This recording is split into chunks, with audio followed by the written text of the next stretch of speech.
আসসালামু আলাইকুম, কেমন আছেন সবাই? আশা করি সবাই ভালো আছেন। আলহামদুলিল্লাহ আমরা সবাই ভালো আছি। আমি একটা তেল বানাইতেছি, সেটা আপনাদের সাথে শেয়ার করলাম আর কি। এখানে দিয়ে দিচ্ছি পেয়ারা পাতা, আমলকি, তারপরে অ্যালোভেরা। এই অ্যালোভেরাটা আমার নিজের গাছের আর কি। আমি গাছ লাগাইছিলাম, সেখান থেকে 3টা পাতা কেটে নিয়েছি। এখানে দিচ্ছি দুর্বা ঘাস, তারপরে এখানে আরও কিছু দিচ্ছি, অনেক কিছু দিতেছি। দেখেন এখানে এখানে আছে মেথি, তারপরে হচ্ছে এটা কী বলে লবঙ্গ, তারপরে তেজপাতা, মেহেদি পাতা, পেঁয়াজ, পান পাতা, এগুলো আছে এখানে। তারপরে এখানে আরেকটা যে কালো কালো দেখতে পাচ্ছেন, সেটা হচ্ছে অর্তহি। এই যে এটা হচ্ছে অর্তহি। যদি কেউ চিনেন বলবেন, চিনে থাকলে। এটা হচ্ছে পান, একটা পান ছিঁড়ে দিলাম আর কি। তারপরে দিচ্ছি কালো জিরা, এই যে কালো জিরাটা। তারপরে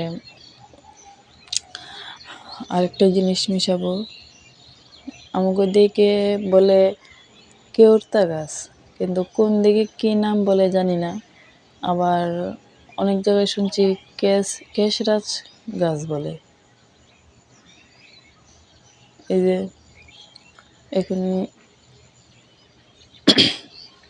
এই যে কেশরাজ গাছের পাতাটা দিলাম আর কি।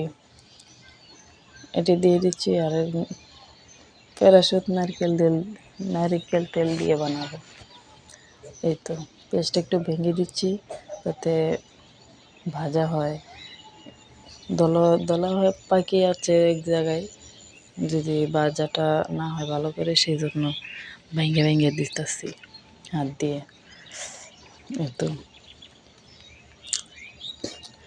আর এই তেলটা আমি নিজে মাখি, সেই জন্য আপনাদের সাথে শেয়ার করলাম। ভাবলাম যে আপনারা যদি বানাইতে চান, এভাবে বানাইলেও এই তেলে কী কী কাজ করে জানেন?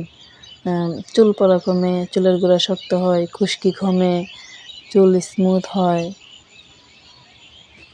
চুল অনেক সুন্দর হয়, চুল লম্বা হয়, ঘন হয়, চুল গজায়। এই তেলটা অনেক উপকার পেয়েছি আমি, সেই জন্য বানাই দিই। এই যে শেষ মুহূর্তে একটা ফুটেজ নিলাম, মাঝখানে ফুটেজ নিতে পারি নাই।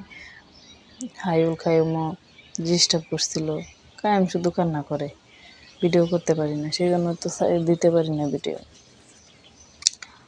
এই সময় যখন ভিডিও করতেছিলাম তখনও খুব কান্না করছে।